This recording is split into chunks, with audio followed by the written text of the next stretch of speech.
Welcome back to The Remote Life. My name is Han Talbot, also known as Han Meets World, and today we'll be chatting with Dean Kuchel, founder of Digital Nomads Israel.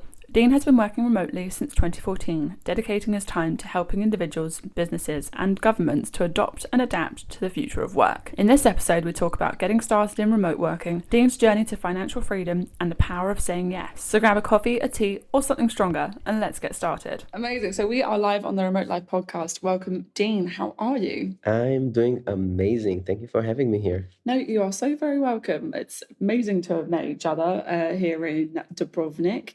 And good suggestion, by the way, for a place to have our interview right now. We're sat with the old town, well, not literally now, but we're sat where we can see the old town from like the bar, and it just looks incredible, even with the rain. But anyway, that aside, connect the dots for us, Dean. Let's dive right in. Tell us more about you, how you got here, your remote life journey. Myself and my remote life journey. Well, I've been on the road for 9 years now, and I've been on the road literally. I've been traveling in a hyper speed, doing 30, 35 countries a year, kind of a jet setter lifestyle. Traveled to more than 100 countries in the process, which has been truly an amazing, rewarding journey, not just in terms of the places I've seen, but mostly the people I've met and the opportunities that journey brought into my life. I born and raised in Tel Aviv, Israel, where I spent half my life, and I grew up on the Israeli dream, which is actually a relocation to the States, go live abroad for 5 years, make some money, come back. And the idea of remote work or being a digital nomad didn't exist at my time. I'm an 82 baby. I turned 40 in just a couple of weeks.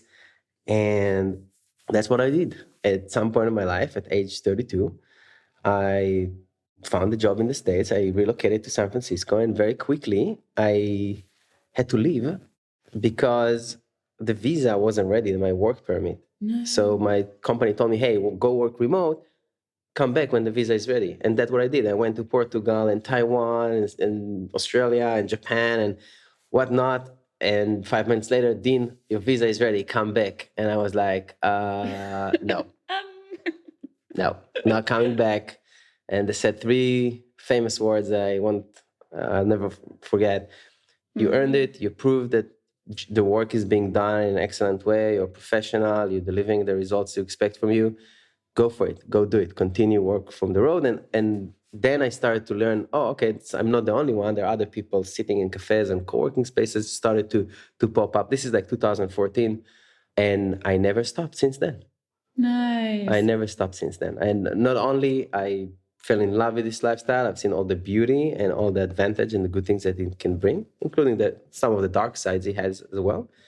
And I became a big advocate and ambassador to this lifestyle. And nowadays, and we might be talk about it a little bit later, I dedicate big portion of my day to promote this lifestyle and help others, if it's individuals, businesses, and governments, to take on this lifestyle and adopt the future of work. And yeah, these are the dots, and I think they're connected now. Nice. Yeah, I love how you said it. Good one. Well, why don't you tell us more about like kind of what you're doing day to day in your work with your government work and encouraging people to... I'll split my answer into 2 because my professional career lasted almost 23 years up until 4 or 5 months ago.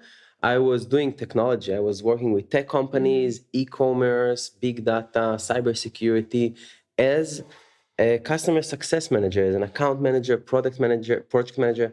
That's what I did. It's a very conventional, traditional work from the office job that I turned to be a remote one, learning how to really convince companies and ask them for the chance to do it. And I proved that it works. So that's what I did, and allowed me to travel, finance the travels, and also achieve financial independence fairly early. And what I do the rest of my time, and now I also stopped working in tech, just I feel like I'm done with this vertical and industry. As I mentioned, I do a lot in the digital nomad space. So we are here in Dubrovnik. We are attending the Dubrovnik Workplace Culture Conference. I have a Digital Nomad Israel community. It's a Facebook community that long ago already broke through the walls of the internet, creates a lot of meetups around the world. We help each other. with information, with knowledge. We help people to adopt the lifestyle, to find online jobs, to convert their traditional jobs or businesses into an online businesses. So this has been a big part of what I've been doing in the last 4 years. It's started with 8 people. It's now 30,000 people. Super active, super engaged. There's it's around the clock. I have people in probably 30 different time zones. Are there 30 time zones? No, there should be like 26 time zones, I think. I wouldn't know, I'm afraid. So that's something that brings a lot of, I take a lot of pride in what I've built. And in a way, my legacy is bringing the remote work and digital nomad idea to Israel. I do a lot of public speaking, and I help people to either achieve financial independence, find remote jobs, or just live their best life, whatever it means. I don't even know what best life is for every person, right? It's different. So there's a bunch of things I do. I like to invest. I do real estate. I do stock. I do alternative investments. I do some sports. I play basketball. I enjoy travel, of course.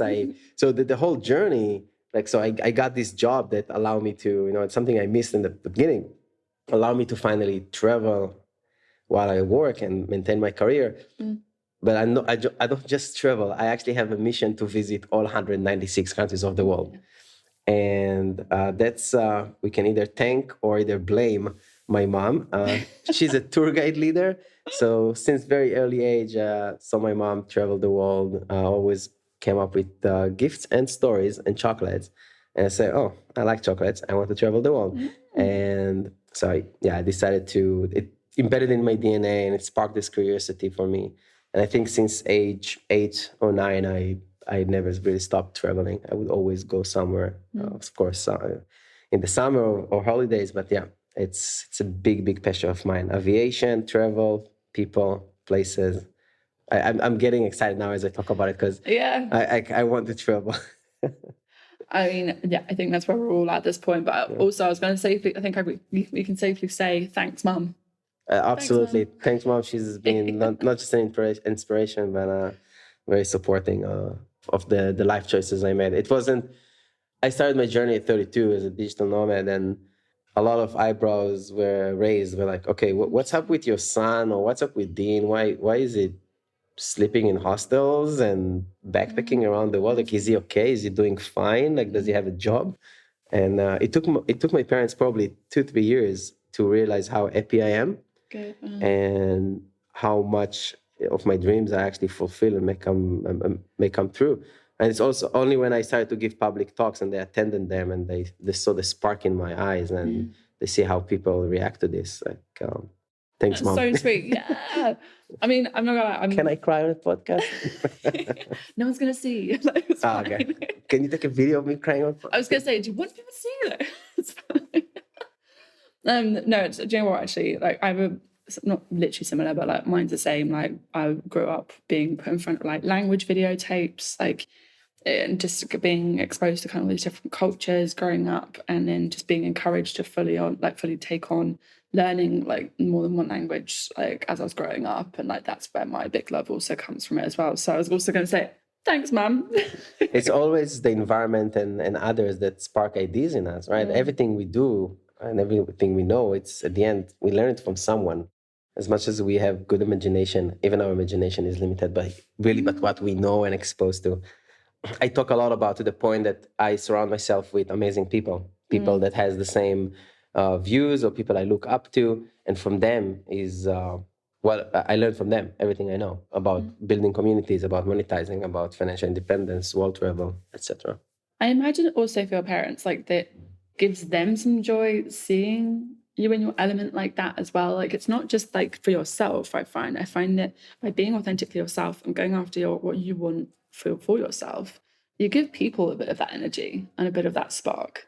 It's definitely, I think this is what you and I are doing, right? Trying to inspire others, and it's been inspiring for my parents, of course, and they take a lot of pride in what I do. But my mission is to inspire, as I said, inspire others to live their best life. It looks different for everyone, but I get a lot of inspiration for podcasts, actually. I listen to podcasts every day, at least an hour a day. I have a waterproof speaker, so I can listen to my podcast when I shower. When I ride, I spend a lot of time in Bali. I ride scooter. I put the headphone in one ear and I would listen to podcasts. The only reason I go to the gym is when I have a new episode on one of the podcasts that I follow. So if there's 45 minutes episode, oh, okay, here's 45 minutes that I can burn some calories while listening. Yeah. So I learned so much from podcasts. Find yourself the best mentors and just listen to what they have to say, learn. And, you can talk about Tony Robbins or Tim Ferriss, Jay Shetty, amazing people with brilliant ideas and a great mindset. To have access to them one-on-one is almost impossible. Or you can just go on a podcast and listen to everything they believe and do and learn for free. And this is better than any school. I spent 10 years earning my BA, MBA. I went to NYU. I learned nothing compared to what I know and learned from podcasts. So that would be advice number one for me. Listen to podcasts, make it a habit. You can learn a lot of things. And I'm happy to share a link to a live view of what podcast I listen so people can see what. It's a lot about mindset and investments. Yeah, Stephen Bartlett's Diary of a CEO is a big one for me as well. I find that so inspiring. That's part of what actually, like, how he does his style was what inspired me with the remote life, was because like he delves into it in a way that, into business and being a CEO in a way that like you just haven't heard before. And it's like a whole hour of all this knowledge, like from these people who are doing so great, from business owners to like politicians. Like, sure, you have to have a bit of an open mind when you listen to these ones, but again, the insights are just so fascinating. So yeah, I completely agree on that one. But I was just going to go back to one thing you said about encouraging people to live their best lives. What's the definition for you of living your best life for you? My best life is freedom to control time, place, weather, and lately it's also governments. If I don't like a government, I replace it. And also the ultimate freedom for me will be be able to say no. I preach to say yes to anything and everything in life, and we'll talk about it.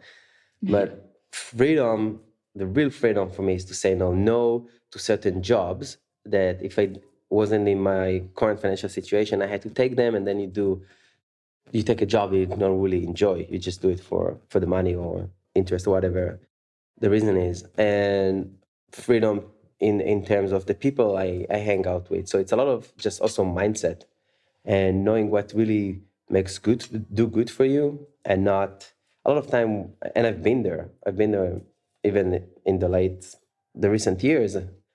I would do things not because I want to, it's just because I go with the flow, or like some social pressure, or I felt like I need to. So this is freedom. The freedom is to stay honest to myself in everything I do. And nowadays, I often ask myself, is what I do right now play into my bigger goals and ideas? Do I really enjoy it? Do I really want to do it? And I try as much as I can to really do things that for free. So this is freedom for me. Nice. And yeah, why not? Like, go ahead, tell us more about the power of yes. We had an amazing talk by Dean yesterday on the Old Town Dubrovnik walls of all places. How epic was that? But yeah, tell us more about the power of yes. Yeah, if any of the listeners hasn't been to Dubrovnik yet, highly encouraged to go explore this lovely city. It's truly one of Europe's gems, if not one of the most beautiful cities in the world. But the power of yes. So if you know me for more than 10 minutes, then you know that my motto is say yes, go explore, because I'll push it on you and I'll force my motto on you. But yes, saying yes. Saying yes is something I adopted as I started to hit the road and travel the world. And it started as a way to experience things, right? Like, Dean, do you want to watch flamenco show? Yes. Why not? Yes. Let's see, I've never been. Do you want to jump off an airplane with a parachute? Yes. Do you want to jump off a cliff with a parachute in Guatemala? One of the most scariest things I've done in my life. Yes and yes. Do you want to try mushrooms? Yes. And a lot of like everything at the end is, do you want, if I'm here on this podcast because you asked me, do you want, and yes. And so if we don't say yes to opportunities, what we left with like a weird no, and we just do nothing. I feel like this is, you're stuck in one place, and doing things create motion. I don't believe in failure.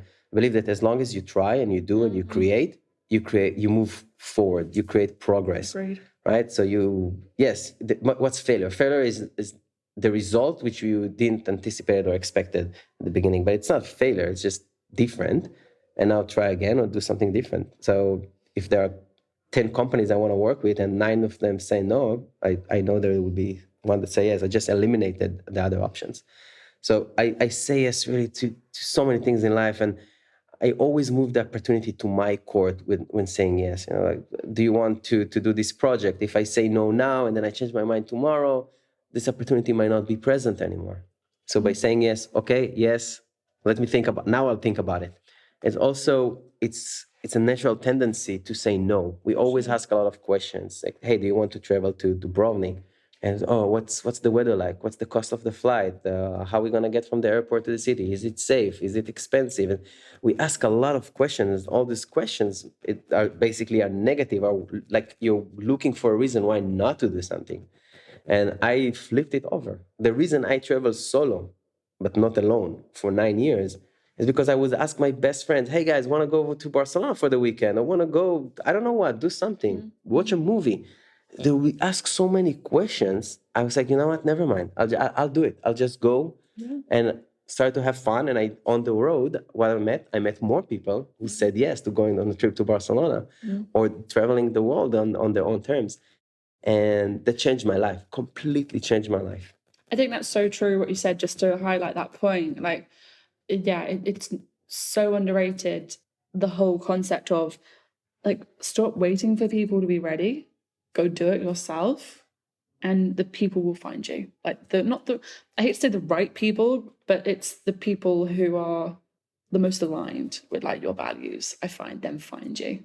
Yeah, I won't let other people stop me from enjoying life or moving forward. It started with the small things. I lived in New York, and at the beginning, I didn't know a lot of friends, and I want to go watch a movie. No one goes to the movies alone. Like, at least. Oh, I've been, but no. Like, coming from Israel, for example, this is not. You'll never see someone by himself in the theater, and it's like, I'm not waiting for people. Yeah. If no one wants to go, I'll go and I watch a movie by myself, and then I'll have dinner by myself, and I'll go to the bar by myself. And I sat at the bar, and you know what started to happen? I started to meet other people who went out by myself, and again, I found the people who are just like me. And when you travel solo as a digital nomad, you go to a co-working space, and that's what you find: other people who travel solo, and then a community is formed. So yeah, I always encourage people to say yes to anything and everything, to give it a chance, and I promise you it will prove itself. You will gain so many new experiences. And it's not that I never say no to things. Obviously, you can only be present in one place, and there's so much you can do. But the world is beautiful, and the world is very safe, million times more than what the news is trying to show us. And I stopped being afraid, and I actually don't watch the news anymore as well. And I just travel the world, and I found really like million experiences. No, I think to add to your point, like, it's not even about it's not the word no, it's an empowered no. Somehow it's kind of like there's such a different like meaning to that word than, like you said before, just automatically saying no. It's finding that fine line. That's even worse. Yeah, like, there are some people that are always no, always negative. Yeah. It's like, or scared. But like, yeah. I don't blame them, and I don't blame people for being scared. It is scary to get out of your comfort zone, leave your jobs, step into a different territory, country you don't speak the language. But it is way more scarier when you read about it or think about it than what it is in reality. Traveling the world is super easy. 100%. Preaching to the choir over here. Yeah. What's your do you have a favorite yes story, or is there something that sticks out in your mind? You're like, oh my God, imagine if I'd said no to that, I would have missed out on this. Like, just pick one.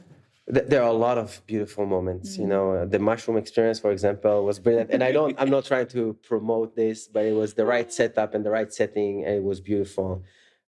Doing the jumping from a cliff in Guatemala, it was beautiful. But I will share a story from Colombia, and it's about finding love and Tinder, and really what's the power of yes, and how a yes that takes a split of a second to say can change your life, right? If I tell you, hey, do you want a certain job? And you say yes to this job, saying yes takes a split of a second. And from now on, the trajectory of your life has completely changed. Your career, the people you'll meet, the places you'll go. So same with Tinder and other dating apps. I was on Tinder in Colombia and saw a profile that I liked. I swiped right. I basically said yes. And this split of a second changed my life for the next almost full year. Right? I met someone, fell in love, it was beautiful, spent time together, traveled as a couple, spent almost 8 months in Medellin, Colombia. You know, my entire life changed because before that I had a ticket to continue to Ecuador. So every time these beautiful yeses takes us different places, and at the end, all these yeses will bring you to your destination. You might not even know what your destination is, 100%. right? You'll never be able to plan your life. Never. Like people say, okay, I'll study, I'll do my BA, then I'll do an internship, then I'll be a junior, manager, team lead, executive, VP, and finally a CEO. It happens sometimes. Like, you cannot plan it. Like things will happen completely different way, and that's why there's no reason even to try and plan. But at the end, you will look back and you will understand how all the dots and all the yeses and all the things you've done led you to this place you're at, and you'll be very proud of yourself. Yeah. So yeah, so that's my story, really. Like just meeting a soulmate. It lasted almost a year, and it was beautiful. And that's the power of yes. And it's yes to the jobs and the career moves that brought me here, and the people. Like I'll share with you one story because this is a repeating moment for me. When I go places, there's always meetups and events for digital nomads, for expats, for travelers, and it's oftentimes 8, 9, 10 p.m. after a long day of work, and maybe I was traveling, or you just come back home, you're tired, and like, should I go? Yes, no, yes, no. The power of yes. I always say yes to myself. I literally talk to myself. I said, Dean, yes, you're going. Not once in my life, and I'm talking about 9 years, 103 countries, hundreds of meetups. Not once in my life I came back home and I say, what a mistake was it to go there. Every time I come back and I literally think to myself, how lucky and thankful I am to myself for saying yes. I met amazing people. People who turn into my best friends nowadays. People I traveled the world with. People I formed businesses with. And what was the alternative? To stay home, watch Netflix, I don't know what, and not have this, So just say yes. Just say yes. Try it for a week. I swear to God, like people meet me 5 years after they met me for the first time and heard about the say yes. And 5 years later, we'll bump into each other in another country and they will remember this one thing, say yes, and they will thank me for this. It's been life-changing for me. Got a big smile on his face saying all this. So you made a really good point just then, actually, about how, so I've seen so many of our societies, so many of our upbringings, we're told that life is a certain amount of milestones. So go to school, graduate, get a job, work your way up, and that's it to retirement. But actually what I'm finding it, because I was thinking that when you said we can't plan, and I was thinking of the amount of people who are probably going, can't plan? Oh my God. I find that actually, do you know what? And what I really loved about the last couple of days at this conference is how much we're talking about doing inner work and doing whatever it is that you need to do so that you are centered for yourself, right? So then you're aligned with how you want to live your life. What kind of practices do you do in that respect so that you get to the point where your parents are kind of worrying about you for a couple of years? They then obviously see what you're doing, they get it.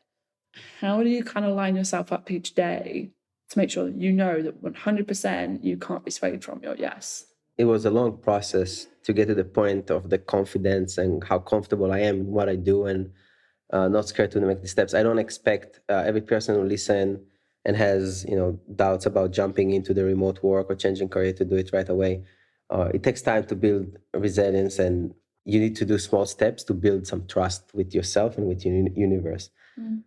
I would say, first of all, I share with my environment, with my close people, and I surround myself with net positive people. What I mean net positive, people who support my ideas. Obviously, if I want to, I give a real life example. I wanted to invest in real estate, and I asked my best friend, come invest with me and let's do it together. And he all the time was like, no, it's gonna fail. And we looked at properties. No, it's terrible location. It's not a good place. It's a bad investment. We will lose all our money. And finally, I understood that he's holding me back from investment because I will pull back from all deals. And then I found another friend, and he was the opposite. It was like, oh, this is the same deal. This is an amazing deal, great opportunity. I'll help you. I'll be there with you. And I did it, and I literally made 100% profit within 2 years on a property. It was a really small and cheap property, but I needed other people doing it ourselves. Changing ourselves by ourselves is very difficult because having even the awareness of what we do and how we make decisions, sometimes it's difficult to say. I've been working with a personal coach for the last 6-7 months, and it's been amazing journey. And I turned to be even more honest and vulnerable and authentic with myself, and to change how I trust myself and others as well. So I would say surround yourself with people that are going to support the mission and the changes you want. If you want to make a career change, don't don't hang out with people who will tell you, no, you should stay with the same job. It's good. You have your retirement guaranteed. It's a great workplace for the next 30 years. You'll have your pension. No, this is not what you want. You'll never achieve it this way. Same with the news. If you want to travel if you want to travel the world, you cannot listen to the news because the news will tell you how there is murders in, I don't even want to bring up names of countries, but every place they will tell you is dangerous. And I remember no matter where I would go to Monaco. They will tell me, "Oh, watch out! It's very dangerous. You can get hit by a bus." So I stopped listening to the news and be fed up with all this poison and negative. And you know what? I found a world that is loving and accepting and celebrating life. I'm coming from Israel. It's a region with a lot of conflict. And I always was told, oh, don't travel to Muslim countries. They hate you. They will kill you. They will kidnap you. I've been to so many Muslim countries. The hospitality has been amazing. I love Oman and Bangladesh and Malaysia. And I'm actually building a house in Indonesia. Nice. And for you guys, might not sound weird, but then as Israeli who's been in a conflict region for all his life, this is so out of place. So yeah, that's how I deal with it. I surround myself with people. They help me to change and keep a very strong mindset. Step out of your comfort zone step by step, right? You don't need to go travel the world and start your own online business on day one. Go work from a cafe next door to your place. Work from home. Work from a city nearby. Start a side gig before you quit your current job. Start something on Fiverr, on Upwork. Start your own webpage, whatever. I took baby steps at the beginning. Yeah, so I was going to actually ask you about, just kind of do a little bit of a flip, kind of a little switcheroo. Also, we talked a little bit about financial freedom, and obviously you've mentioned your different income streams at the beginning. What is one thing that you'd recommend others to do to get started? So is that start a side gig on Fiverr? What would you recommend as the first step of someone who's just beginning on their road to financial freedom? Financial freedom, or I play mostly with financial independence. These are a little bit different terms. So financial independence, there is a movement called FIRE, FIRE, Financial Independence, Retire Early. And basically it's the concept of saving aggressively for a few years, living a little bit frugal life. It depends, of course, how much you make and what's the lifestyle you want, and accumulating enough wealth that if invested right, and you don't need to be any investment guru for this, anyone can do it, can generate enough income for the rest of your life, basically. So I'll just give an example. If you need $2,000 to live a monthly expenses, you need to multiply this by 300, and this is how much saving you need to have in order to not ever need to work again. So 2,000 by 300, it's $600,000, right? Mm-hmm. So it's a huge amount of money, but I've done it by having my job, living very cheaply. I live very minimalistic lifestyle. I gave up for many years. I gave up all the good things. I used to live in New York before, and as I mentioned, and I would go shop for all those clothes and accessories and all those items. I tried to impress people I don't even know and care for, and it was such a waste of money. And when this clicked and I stopped buying into all these marketing ideas, I started to save so much money. I slept in hostels for the first 4 years of my travels, strictly hostels. And I love hostels. Also was the best way to meet other travelers. And it helped me to save money, dollar to dollar, cent to cent. And all of a sudden you find yourself with 5,000, 10,000, 50,000, 100,000. You know, so you start to have financial independence. Is not about, okay, I have $3,000 a month to live. Even if you have something that generates $500 a month, it's something. It helps you to live better life. It helps you to save more. It helps you to grow your net worth. And that's what I did for 8 years. I started my money journey 8 years ago. I only had 10,000, I mean, it's not a little money, but I had like $30,000 under my name.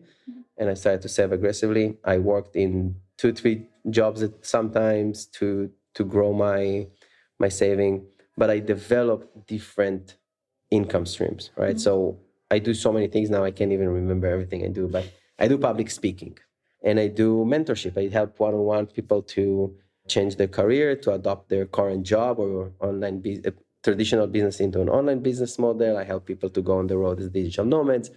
I do consultation to companies. I recently helped a company to develop a new insurance for digital nomads. I'll do the name dropping, Passport Card Nomads. Amazing product and company. I worked with other apps and services that you probably know, helped shape this. And it's so easy to build a business. All I did was to put it on my LinkedIn and create a web page. And that's it. Like, these are businesses that I put $0 into creating them. Nice. And now generate income. I started my online community and I started to monetize it. So I have a few thousands of people. That was enough to sell advertising, do some affiliate links. I have a master class, a mastermind class that you can basically pay a monthly fee and we have conversation on different topics. And then investments. Investments is a big one. If you have free money, it should be invested. Yeah. Almost every penny you have should be working for you. These are the best employees you can have. They work night and day for you, and it can help you grow. Sometimes it's difficult to see, if you start with $5,000 or even zero. A lot of people have debt. You leave college with debt. So it's hard to see the light, the end of the tunnel. But I promise you, I've seen so many stories. I've been there myself. It is so possible. And if you start today, and that would be my advice, start your money journey today. Absolutely. Tighten up your expenses. Cut that Netflix, HBO, Spotify, whatever you don't really need the news. Cut on the new clothes and the brands and the status symbol that you buy into, and save this money. If you start now, within 5 years, you'll be able to buy as many status symbols as you want without even work anymore. So start, and I get a lot of inspiration from a number of podcasts. I won't mention them now, but we'll put the link at the show notes. Some podcasts talk to this. Mm-hmm. So speaking of within 5 years, where do you see yourself, Dean? In 5 years, wow. Yeah, I don't plan more than a week in advance. I know that for the next week I'm in Croatia, for example, and then I'll go to Israel to celebrate my birthday with my nephews, but don't have many more plans. The reason is because I quickly learned that, as we said earlier, you can plan, but life will show you different, has its own plan for you. I am building a house in Bali, so I probably spend some time by the pool, but I don't know. Life can change so fast. You meet someone, you fall in love, find yourself living in South America.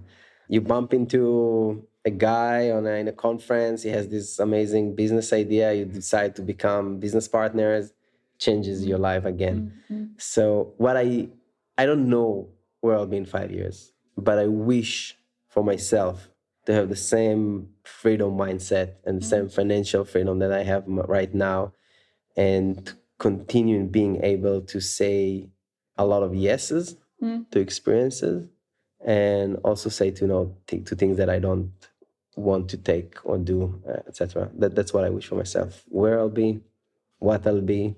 I don't know if the Mars program of Elon Musk will be on. Maybe I'll take a tour to Mars. Mars. I would love to meet the local community there. To infinity and beyond. To infinity, yeah. I would never, yeah.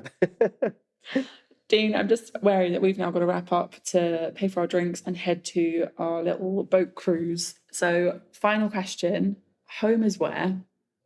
Home is where I'm at. And I feel home wherever I go. Croatia is home for this week. Nice. And Israel will be home for the next few weeks. And then wherever. I always make sure to feel at home wherever I go. And people Like if I go out, I'm in Sarajevo, and people ask, I tell people at the end of the day, I go home. It's like, what do you mean you go home? So yeah, I go home to my hostel, but this is my home right now. And that was one thing that I made sure from right at the beginning as I started to travel to feel home, because when you constantly travel, you can feel lonely, you can feel that you are away from your home. But I go to Airbnb, I feel comfortable to go naked and rub myself against the sofa and to make myself make myself feel home. Like yeah, it's my home, and this is also part of being a minimalist and a nomad. Like I don't need to own something to feel like it's mine. This bed in the Airbnb and that sofa is my sofa for the weekend. You know, it's my bed, right? It's my home, and that's it's an important sensation to create. That's fully why, for me, it's home is where my laptop is. As long as I can stay connected to my loved ones, I'm always home. That's where it comes from. And staying connected, it's if ever a concern for someone, staying connected nowadays is the easiest. I had Wi-Fi connection on mountains in Guatemala, underwater in Thailand, in Galapagos, in the middle of the ocean on a boat. Literally 6 a.m. I was taking phone calls, sending emails. Internet is not a concern anymore. For those who listen, who are not there yet, are trying and plan the nomadic lifestyle and what to do and where to go. Most people who don't know how to do it, it's because they don't know how to do it, or they have limiting beliefs. Because millions has done this before, right? People tell me sometimes, oh, I have a family, I cannot travel. Like, well, I know other families that can travel, so you can do as well. It's just the problem today is not that the solutions are not there, is that people are not aware of the solution. And this is why I'm thankful for you and for the podcast, because this is how I learned about what's out there, what are the options, what are the solutions, how do you go about banking, insurance, Wi-Fi, etc. So just educate yourself, find those amazing people to follow, to learn from, and say yes and go explore. Like we really have an amazing planet and we live once, and life can be short. I learned the hard way. So make the best out of it and make sure you enjoy every moment and you do something that brings you joy and support your bigger mission. I really appreciate you for saying that. Thank you. It has been incredible to chat, Dean. Thank you so much. And I full on expect an invite to a follow-up at your house in Bali. Thank you. Oh, Indonesia, sorry. But yeah, it's been a pleasure. Thank you. You and all the listeners are more than welcome to come and crash at my place. So you said it now. Yeah, it's funny. But it's part of why I built the house, and I built a really big house because throughout my journey, so many strangers that are now friends opened their houses and opened their hearts to me and hosted me. Mm-hmm. I haven't paid rent in 3 years. Mm-hmm. I always stay with friends all over the world, and it's my time to return a favor and host people. So it's a big part of why I'm building this house. Amazing. Thank you. All right. So much fun. Thank you so much for listening to this episode of The Remote Life. And thank you, Dean, for your awesome insights. You can find links to Dean's website and socials below. Tag Dean at where_is_Dean and myself, Han, at Han Meets World. And tell us one of your favourite yes moments. Thank you so much again for listening, and we can't wait to remote work with you again soon.